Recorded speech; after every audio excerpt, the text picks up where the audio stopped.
गावातल्या लोकांसाठी आजही मी मोठा डायरेक्टर आहे। माझ्या येड्या मित्रांना वाटतंय अमितराज माझा लय चांगला मित्र आहे।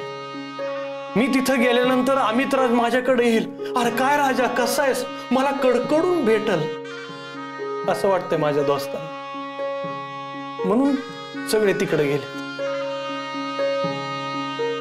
आणि मला तिथं गेल्यानंतर माझं बिंग उघडं पडल, खरं काय ते सगळ्यांना कळल, म्हणून मी घाबरून इथं आलो। पण राजा, असं किती दिवस लपणार आहेस? किती दिवस तू तुझ्या भूतकाळापासून पळणार आहेस? पण मग दुसरं करू तरी काय? हे बघ राजा, तुला जर ह्या खोट्यापासून सुटका हवी असेल ना, तर एकच उपाय, तो म्हणजे खरं बोलण्याचा। तू ह्या सगळ्यांना खरं काय ते सांगून टाक ना, आणि ह्याच्यातून सुटका करून घे। नाहीये ना माझ्यात हिम्मत। शिल्पे, खरं जर त्यांना कळलं ना, तर त्यांचा माझ्यावरचा विश्वास उडून जाईल कायमचा। राजा, अरे असं काय नाही होणार। हा, ते थोडे दिवस तुझ्याशी बोलणार नाहीत, रागवतील, चिडतील, तुझ्यातलं सच्चेपणा त्यांच्या लक्षात आला ना, तर ते परत तुझ्या सोबतीला येतील। आणि जर कुणी तुला नाही साथ दिली ना, तरी मी तुझ्या पाठीशी असेल। जेवढ्या विश्वासाने मला सगळं सांगितलंयस ना, तेवढ्याच विश्वासाने त्यांनाही सांग, आणि मला खात्री ते तुला नक्की समजून घेतील। राजाला इथं ठेवलंय, कोणाला कळलं नाही पाहिजे।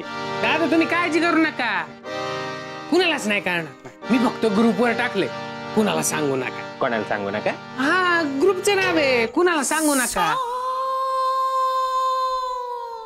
म्हणजे त्या ग्रुपवरची पोर आहेत ना, अशी मेसेज पाठवतात, पण कोणच कुणाला काय सांगत नाही ना। भारी आहे, मला पण ऍड करा। मला पण ऍड करा।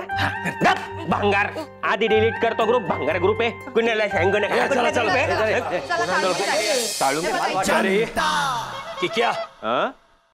किरण, त्या सगळ्यांची कंप्लेंट आहे, तू राजाला किडनॅप केलाय।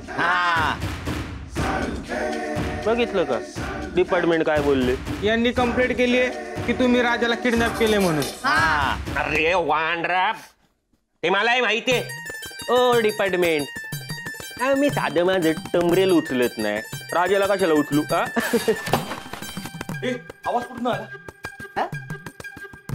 ते ते काय आलं की ते सकाळी आम्ही ना पाणी भरत होतो, त्यावेळी ते भांड पडलं आणि ते पडल्याचा आवाज आता आला।